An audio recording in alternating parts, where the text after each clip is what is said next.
What is going on, everybody? My name is Ciara Lawler. Welcome to another episode of Hero or Zero. This is the Heroes for Hire podcast. We are back again talking one comic book character, as we do every single week. We talk their good points and their bad points, and we just generally give you a bit of a rundown of everything to do with that character.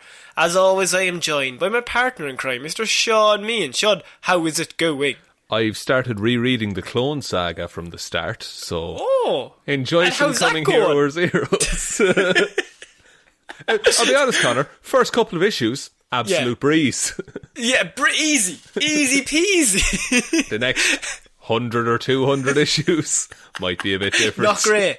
Not great. So, Shaun, we're not talking about dumb nerd Star Wars stuff today. I don't want to know about that kind of stuff. I'm here to talk about dumb nerd comic book stuff. But Clone Saga it's Spider-Man. No, but it's not like Marvel and DC, like the superheroes.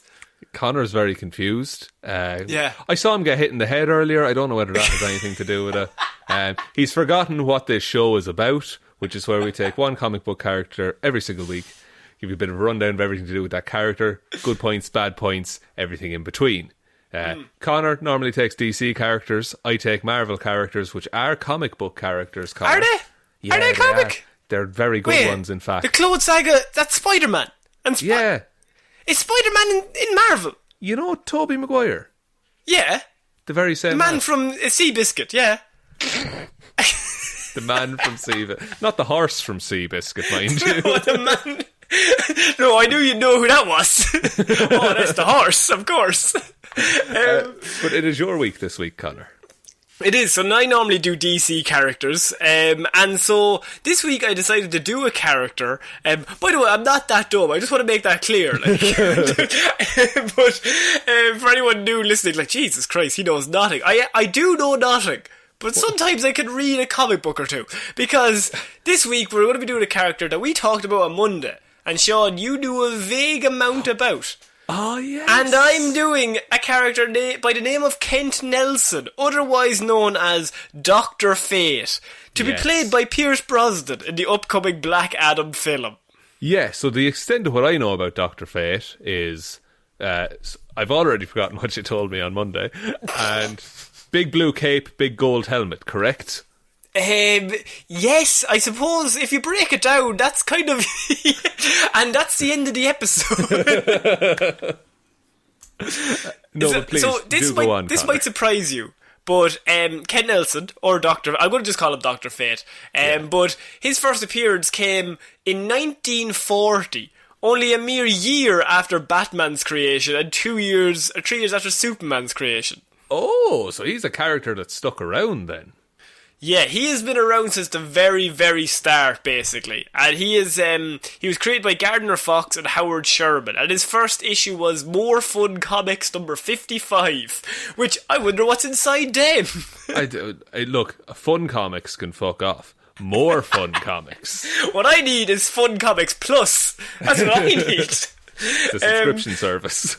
So in 1928, Kent Nelson was born to Celestine Babcock Nelson. I've only included this woman because it's a good name. It was a very good name. It's a very 40s name. A spiritualist, Shaun. And Sven Nelson, an archaeologist. Sometime after his birth... Svensson to his friends. Sometime after his birth, his mother died of unknown causes. The best kind of causes. Can I just ask, is that like an actual... will that play into things, those unknown causes? Or is she just dead and they didn't think... She's just dead. She's just dead. Absolutely fine. Just work away, Connor. In 1940, while on an archaeological dig I'm not even going to pronounce it. It was in Egypt. Sven Nelson, Cairo. along with... It's not Cairo. That's about my geography level, yes. Along with then 12-year-old Kent Nelson, stumbled upon a temple belonging to an ancient god known as Naboo. Shaun. From Star Wars? From Star Wars. Yeah, from the Clone Saga. Wait, no, that's the Clone Saga. I'm going to make this report difficult for you, by the way. Thanks. The natives were scared to even... I should say, by the way, that I always get on your back for Marvel cosmic bullshit and things that are weird. And the Celestials, we did many reports where I just spent the whole time harumphing. Like, humph. That's ridiculous. Yeah, calling it nonsense to my face. Yeah, to your face, yes, and behind your back. I didn't tell you about that, but also behind your back. Well, thanks for telling me now. Vicious personal remarks. But this one, I will say, Shaun, just to set the scene, this is very Celestials and very out there. So I want you to prepare yourself for some cosmic DC bullshit. Well, I'm back on board. I knew that would bring you back in. So, the natives, I said, were scared to even enter the temple of Naboo and avoided it at all costs. But that did not scare Mr. Kent Nelson's daddy, Sven Nelson, for he did not believe in magic, Shaun, and so he had no worries or qualms about entering this very sacred place. Yeah, I'm getting very Tutankhamun vibes. With like the whole temple and the curse that apparently is there and people not caring about the curse. I have a funny feeling that Svelson over there is going to get cursed. Svelson. While wandering around the temple, Kent stumbled upon a sarcophagus containing the body of Naboo the Wise, Shaun. Kent decided, now Kent is of course Dr. Fate, but Kent is only 12 at this stage, and he decides to pull a lever that was just on the sarcophagus because he thought, this'll be cool, it's a big red lever. Why would you... First of all, it's not your tomb. You can't go pulling levers. Yeah, but it'd be class though. It will be class, and young Kelson there is absolutely following in his father's footsteps. Kelson and Svelson. Kelson and Svelson. It sounds like an outdoor clothing brand. I was going to say they sound like members of the dodgeball team, of Ben Stiller's team in the dodgeball. Blade and Laser. Svelson and Nelson. And so anyway, Kelson, of the duo, he pulls the lever and he awakens Naboo because the lever, of course, was like clearly something magical. It was an ancient defibrillator. Yeah, when Naboo awoke, a poisonous gas filled the temple, killing Svelson, but also Sven. It's sticking. I like the fact that the man's dead, and we're still doing it. It kind of undermines the death to call him Svelson. Yeah, really undercuts the seriousness of... Svelson was a friend of us all. He was a loved one, he was a family member, but so Svelson as we knew him. Father to our dearest Kelson. Who's, of course, very sad at the back. Stand up, Kelson. Show us all your tears. Show us the hand that you used to pull the lever to release the poisonous gas. Yeah. Killing Svelson, but leaving Kent unharmed, Shaun. How was Kent unharmed? Just cause. Just held his breath. It's the comics in the 40s, Shaun. There's a lot of this that I'm just going to answer to any questions you have. Just cause. Just cause. Fair. Same way his mother died. Just cause. Yeah. Just cause. It's a bit of tragedy. You need it. Naboo wanted... so Naboo reawakens, right? Awakens Naboo, the god. Yes. And Naboo sees Kent there. The only person in there. Svelson's on the ground choking to death. He's a lost cause. But Kelson is there. Kelson is there. Damn, just stop joking. He's an absolute joker. Naboo wanted to train Kent as his apprentice, but Kent did not want powers or to become Naboo's apprentice. All he wanted was his father back, which, bit soon to be thinking, do you want to be my apprentice? Your dad's dead beside you there, lad, but come on now, superpowers. Hear me out, Kent. Nabelson. I'll be Nabelson, you be Kelson. We're the new original duo. Think it'll be all over the front page of more fun comics. Even more fun comics. Naboo erased all memory of Sven Nelson from Kent's mind, Shaun. Right? And in the... That was not meant to be a laughing matter. So it's just like, yes, he erased their memory of Sven Nelson, but not Svelson. He's like, I still remember Svensson well, one of my best friends. But who's that Sven guy? He's a bit of a dickhead. Bit of a dickhead, choked to death on his own mouth, I would say. I will say, Shaun, that this is 3 pages long, and I am currently on the 2nd paragraph and not even 3 lines down. I will have no further mentions of any Elsons of any kind. Svensson and Nelson. So, of course, Naboo erases all memory of his dad from Kent's mind. And in the course of 1 week, Naboo transformed Kent into a fully grown man and taught him the mystic arts. Right, and is he still like is it like a Shazam situation that he's still a child's mind in the man's body? No, he's just a grown dude now. Just a grown man. Comics in the 40s. Just cause. Continue. Just cause. The last wish of Naboo was for Kent to unleash all of his power on him. But Kent could not harm his master, for he had grown attached to Naboo over the previous week because this man had given him superpowers. It tends to happen, yeah. Yeah. Naboo then brought back Kent's memories of his father, and Kent was immediately outraged and attacked Naboo with a fit of rage. With the full force of his new power. During that time, Naboo revealed himself to be one of the ancient Lords of Order, Shaun. Now, right. This is where we're going to get some cosmic bullshit, because we have the Lords of Order, and they're locked into a war for millennia with the Lords of Chaos. Is this ringing any bells for some Marvel celestial bullshit? It's a little... I'm getting some memories of a war between forces of good and forces of evil. Yeah, just over, like, lords of good and evil that have been centuries and millennia fighting each other and their gods. Exactly, and they're all pretty much evenly matched. Yeah. And surely they'll never reach a satisfying conclusion. Now, this is kind of where it goes into Shazam territory, because Naboo had been Earth's greatest protector against chaos for 5 millennia, until his physical body wore out, and he was forced to enter suspended animation, powerless, until he could find another suitable host body, Shaun.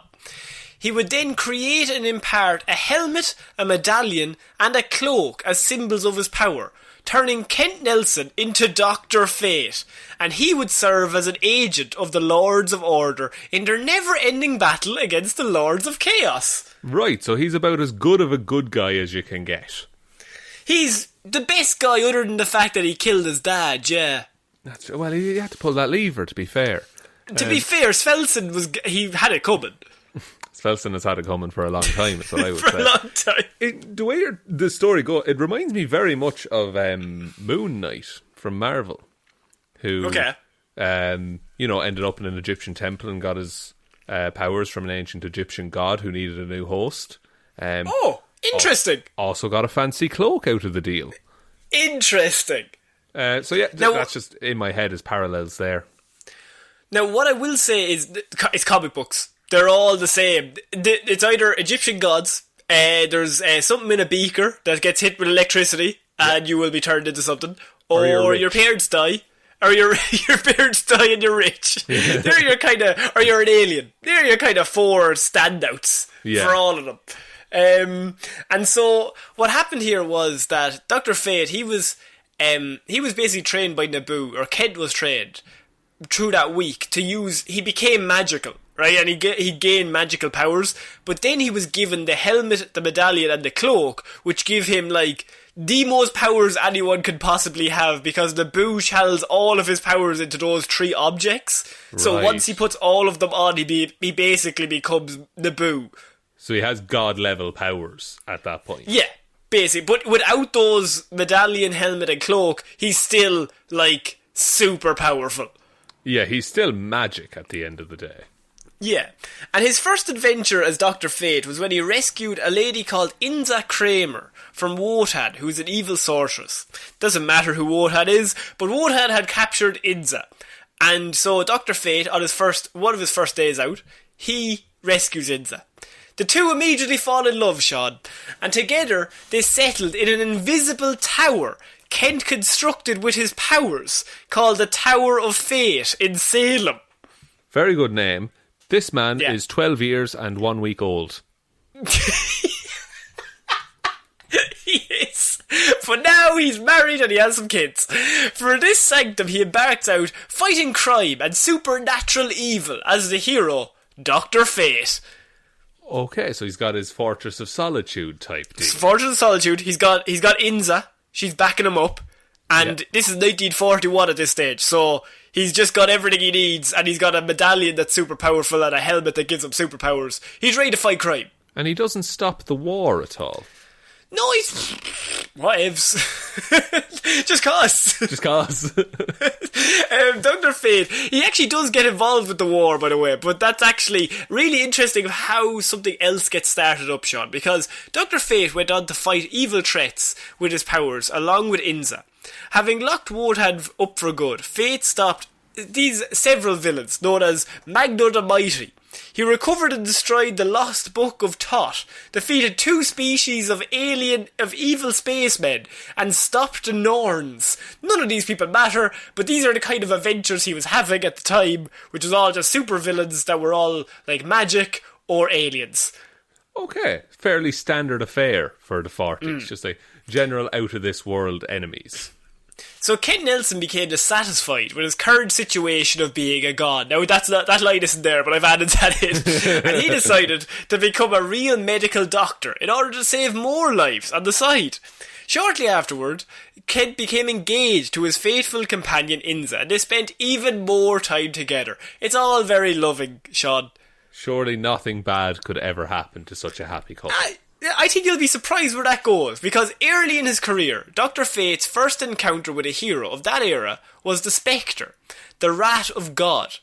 The Spectre's also very powerful. Together they destroyed a military gateway to the netherworld of demons. That's a sentence that is just basically they destroyed a portal for some demons. They closed a door.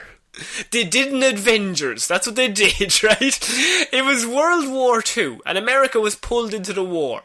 Dr. Fate and many other mystery men helped defeat an assassination attempt of President Roosevelt's life. And at Roosevelt's request, they formed a team, Shaun, because he said, "You're all pretty good." And the team they formed was the Justice Society of America. The classic JSA that we hear so much about. The JSA.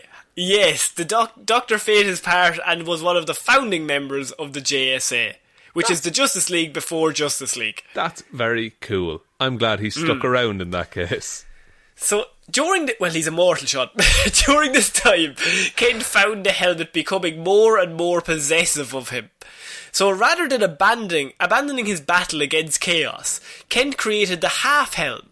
Although Kent's powers were severely limited, the Half-Helm was basically half the helmet, so it doesn't cover all of him. Right. So he's not complete, because the helmet has the booze spirit in it. And it's slowly taken over more and more of Kent. Exactly. And so Kent creates the Half-Helm, which basically gives him a half and half. So his powers are limited, but he still has the ability of flight, invulnerability, and super strength, Shaun. Pretty much all you need, I would say. Kind of, just, it's grand. It's fine. You can fly anywhere, you can't hurt him, and he can hurt you. Yeah, basically. However, Kent donned the helmet one last time to find the missing Spectre.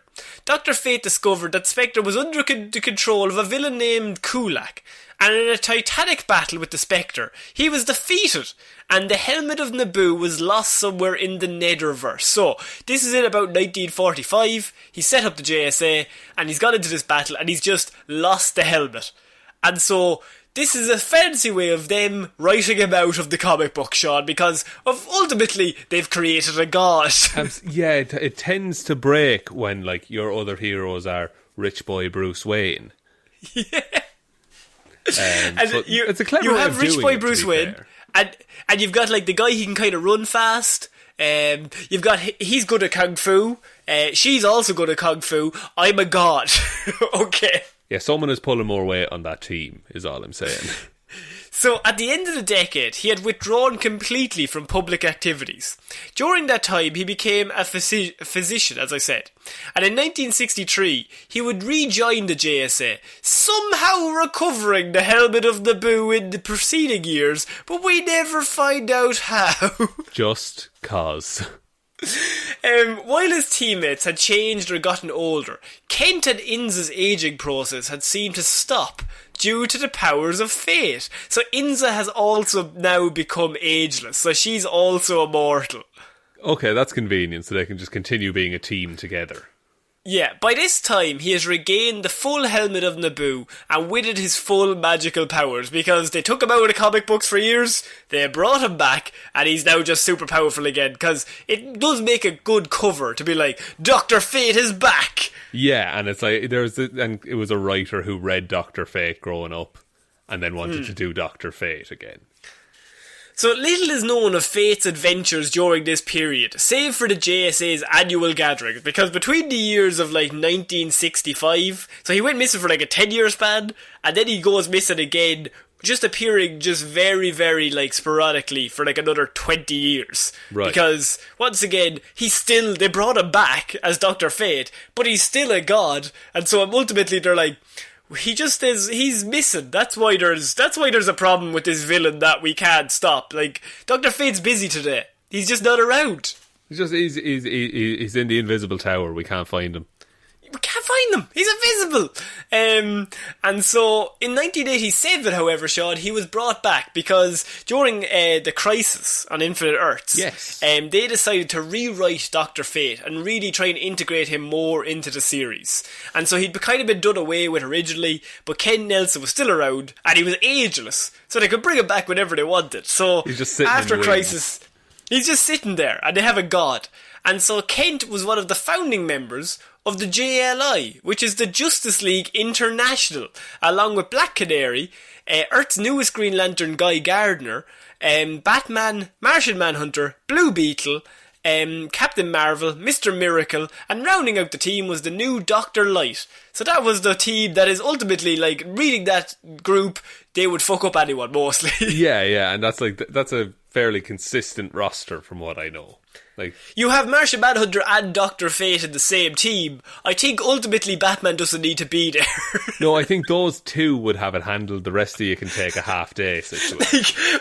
Batman and Black Canary, unreal at fighting, are at the back going, get him, guys!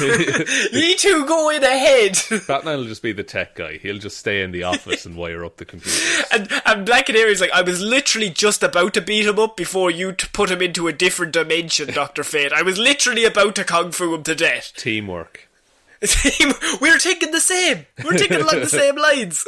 So shortly after the team also gained Captain Atom and Booster Gold.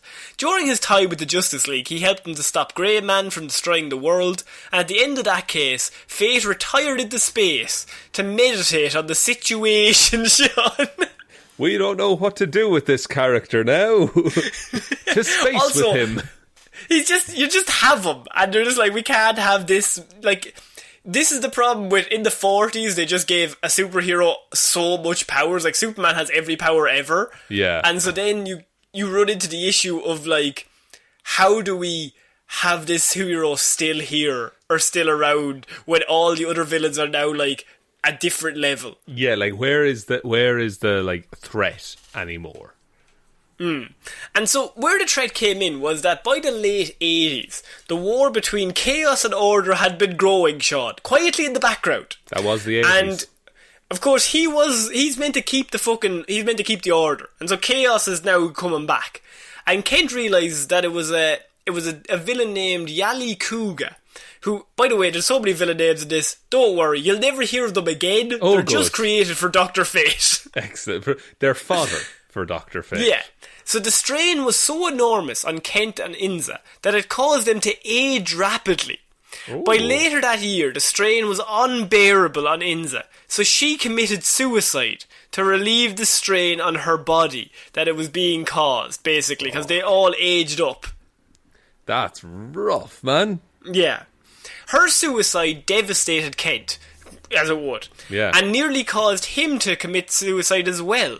Naboo, however, would not allow Kent to die, but knew he needed a new Dr. Fate because Kent was unable to accomplish the job in his current state. Yeah, so he's just going to swap him out. He's going to get a new lad in and just pick up the slack. Reluctantly, Kent agreed to help Naboo in searching out a new protege. Right, okay. The man just wants to die, and Naboo's like, give me 10 minutes to. Yeah, it's like training in the lad who replaces you in work. Like, he's just like, I'm so done. My wife just killed herself, and I want to join her in the afterlife. And you're telling me I have to stay around because you've got to find some idiot that you're going to put this cape and helmet on? Fuck you, Naboo. You're a dickhead. So Eric Strauss was chosen to become the new Fate. During that time, Kent discovered for the time that Fate was meant to be a triad of man, woman, and Fate. So Fate is like the whole thing, which is basically Naboo. And so the idea is that it's actually meant to be the spirit of a man, a woman, and Naboo, all in the one suit. Right, okay. So you lose your identity. You just basically become Dr. Fate. Okay, that you touched on that on Monday, yeah, that it's like, yeah, you're not you anymore. You are Dr. You're genderless, Fate. by the way. Yeah. Once you become Dr. Fate, you just have no memory. Like, Naboo has full control. Well, he did at the start, anyway. And he allowed... so he was able to break the hold Naboo had over him and allowed Eric and his lover Linda to become the new Dr. Fate. Kent was finally allowed to die, Shaun, because Naboo had found a new host for himself, so he's like, yeah, go on and kill yourself, it's fine. Yeah. So, thanks for your service. Thanks for your service. Good luck in your future endeavours is kind of what he gave him, like a resignation letter. The Nelsons went into the afterlife, Shaun, but they did the afterlife in the amulet of Anubis, which is the amulet he has on him. Right? Okay. And because that amulet, by the way, is a jail for spirits. Of course it is. Don't worry about it. It's grand. Of course it is. It's fucking comic books. And so their spirits went in there. So and they're just in the afterlife. They're still just kicking around, like, and they can probably be talked to at any point, right? Well, they raised a child in there because it was basically heaven that they had in there. Like, they had their own worlds. All right, okay. And it all fits in an amulet. Very space efficient. Well, the issue that came about was there was a villain named Anti-Fate, Shaun. And Anti-Fate showed up. Right. As all good villain names, just say anti, and then the hero's name. Yeah, okay. Like, Reverse Flash is a similar concept. That's one of the worst names. That's awful. A Reverse Flash, Anti-Fate, Backwards Batman. You know how it is. Man-Bat. Man-Bat, of course. Backwards Batman. Backwards Batman was the original draft of Man-Bat, I'll tell you. Yeah, we got lucky on that one. So, in desperation, Naboo, he travels to the Tower of Fate in Salem.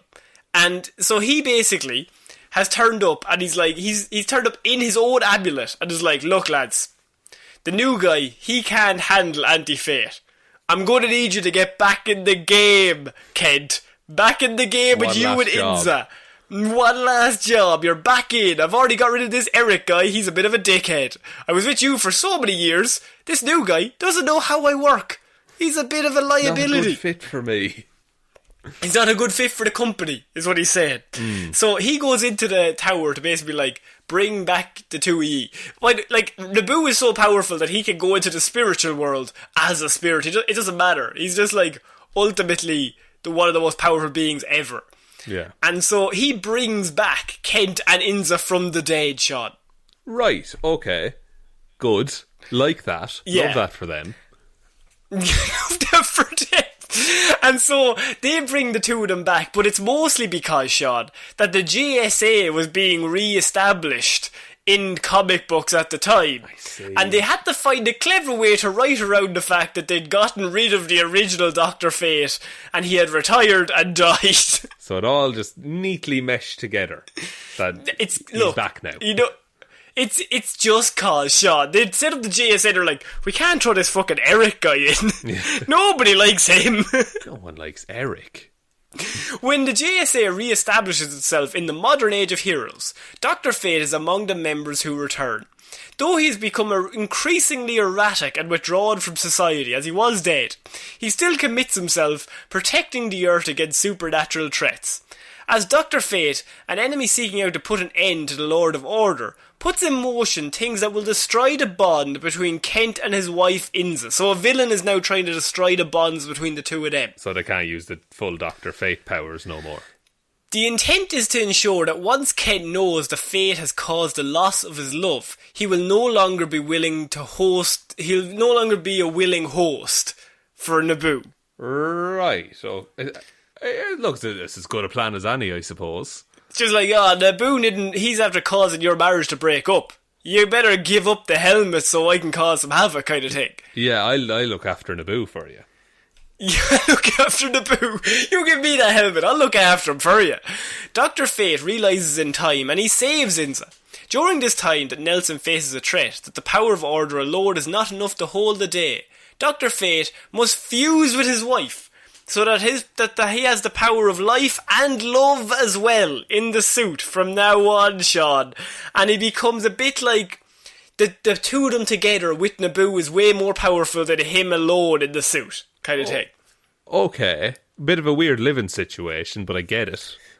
Yeah. In the merged form, the essence of Naboo in the helmet no longer retains total control of the mortal host and is actually more of a guide, because now that there's two of them in there, they have more control over the helmet itself. Because before, once he put the helmet on, Naboo just took control. It just became him.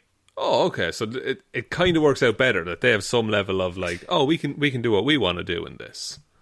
And so Ken Nelson and his lovely wife, who he met in his very first story and has been in love with since 1940, both get to become the new Dr. Fate together. Kind of nice, isn't it? Yeah, I think it is, Shaun. It's a nice circular way of wrapping back around to like, hey, the first person we met and fell in love with, they're together forever now. And I think that's where I'm going to leave the report. There's also a cool story where, like, he once put his half of his spirit when he died. Hal Jordan was on a distant planet once, and his ring was nearly like out of energy. Yeah. And the last bit of energy he had in his ring was the spirit of Dr. Fate. That when they shook hands once, Kent put a bit of himself in it, like a particle of himself, so he would constantly be in the ring as well. Oh, that's cool. Isn't that cool? That's just a slight bit of trivia for you, Shaun. Good bit of trivia, Connor. Well done on that one. Now, I'm moving on to his powers and abilities. And this is 3 pages long, so we're going to just get through this, right? Breeze through it. So, I'm going to start off with his powers without the Naboo powers. Yes. Okay? So, this is also, by the way, a whole page long. No, actually, sorry, it's half a page. Sorry, here we are. Super strength, super speed, telepathy, telekinesis, flight, levitation, invulnerability. He is physically impervious. The only way to harm him is through his lungs, as he has to breathe. Oh, but once we work out that lung thing, he's sorted. Mythical senses. He has a danger sense like Spidey sense, and slight precognitive ability. So he can kind of see the future a little bit. Yes. And he has a knowledge of magic, so he has all of the knowledge that Naboo taught him. So that's pretty good for without the god powers that the helmet and cloak and all give him. Did I say I was finished? Because he also has immunity to mortal diseases, he never ages, and he has phasing. He can phase himself through walls. Walk through a wall. I'll be honest, that's a pretty good trade, like. I think that list alone, he'd fuck up most people in most comic books. You would call that a broken superhero, yeah. So what's it like when he is like the Megazord version of himself? When he's got the cape on, he's got the amulet, and he's got the helmet on, the powers granted to him by Naboo are even better phasing, invisibility, flight but to a higher level, damage resistance, magnetic control, time travel, memory erasing, illusion casting, immortality, better mystical... Better lungs, he can't be killed by lung stuff, mythical balls, enhanced intellect, reality manipulation, Scarlet Witch, teleportation, and invulnerability, as his weaknesses disappear and he can no longer be harmed through his lungs. Does he just ever fight like a ground level criminal and just absolutely destroy them? I would like to see that, because he could just put them into a different dimension and then make them forget who they are and then time travel back and kick them in the balls. Like, that is such a broken list of powers. I can't believe, like, through all the like disappearances and reappearances he's never had a serious like permanent depowerment. But yeah, even with Infinite Crisis, like. Yeah, but I guess like when it's a god you're dealing with, it's kind of hard to limit a god's powers. Yeah, he can also... a fun piece of trivia is that he could make Superman immune to magic if he wanted to, but he just doesn't. Does he not like Superman, or is he just like, Superman will be too dangerous? I don't think they have any issue. But that's the level of power we're talking. That he can take one of Superman's only 2 weaknesses, which is magic or kryptonite, and just be like, you're no longer hurt by magic. Don't worry about it. Superman just continuously being nice to Dr. Fate, trying to get He's like, oh, come on! Come on! Please, please, please, please. I'm fighting Zatanna next week. She's gonna fuck me up. Come on! That's a ridiculous... He is too powerful, but he's also weirdly, like, his stories are weirdly human. Like, it's just about, like, how he wants to do good. He wants to spend time with the woman he loves. And occasionally he wants to die. Yeah, and no emotions, by the way. With the helmet on, Fate feels no emotion and is completely immune to every psychic attack by anyone, so he's not him. Like, once he has the helmet on, and him and Inza have the helmet on, they just become, like, this other being. That's not either of them or Naboo. And who decides when to take the helmet off? Is it Naboo in that case? I actually don't know. I suppose he had control at the start, but I think as it went on, Naboo gained more and more control. Yeah. Until it got to the point where I think with him and Inza now in it, he has control again, to a certain point. Okay, that's really cool. I like that. And he's still kind of developing as a character. Like they are still adding certain bits to his now lore. This is pre New 52, I should say. So yeah. New 52, I'm not fully aware of like the ins and outs of everything there, but his weaknesses are, of course, he has separation from the helmet. But I feel like that's not really a weakness. He's still invulnerable and super strength and can fly. Yeah, so it's fine. Pretty good. Get away from anything.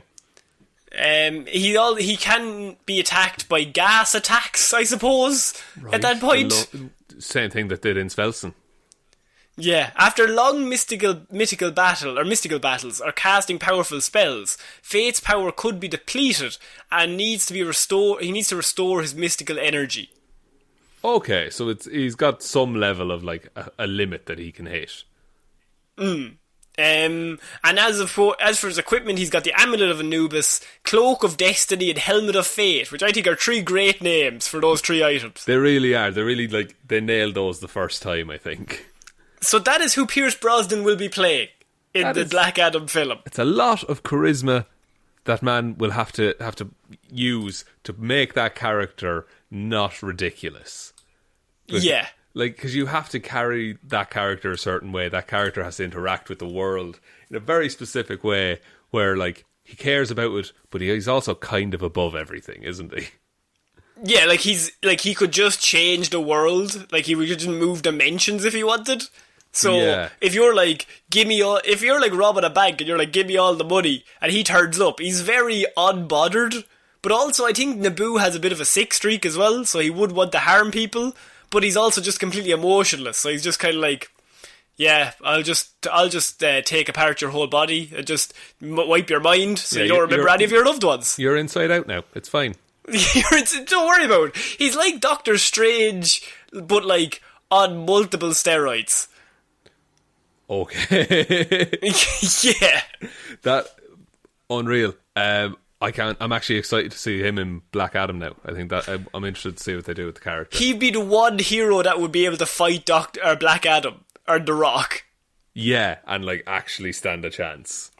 Yeah. So would you like to take us out, Shaun? Yes, thank you everyone for listening to this episode of Hero or Zero. We will be back on Monday with Movie Mondays, Wednesday with Weird News Wednesday, and next Friday with another episode of Hero or Zero. Big thank you goes out to everyone who supports us over on Patreon, patreon.com/Heroes for Hire podcast, linked in the description there. Everyone who supports us over there and gets access to movie reviews. We do kind of little wrap-up chatty things on Falcon and the Winter Soldier as well. That's all up there. Thank you to everyone who supports us. Really means a lot. You can also follow us on Twitter at Heroes for Hire Pod. The 4 is the number 4. Facebook Heroes for Hire podcast, or Detective Diddleman's discussion group. Instagram is Heroes for Hire podcast, or you can email us heroesforhire_@outlook.com. the most important thing, just tell one human being that we exist. Just a one, please. And I think that's about it, Connor. I think so. So I have been Ciara Lawler. I have been Shaun. I will see you next week, guys. Bye. Bye.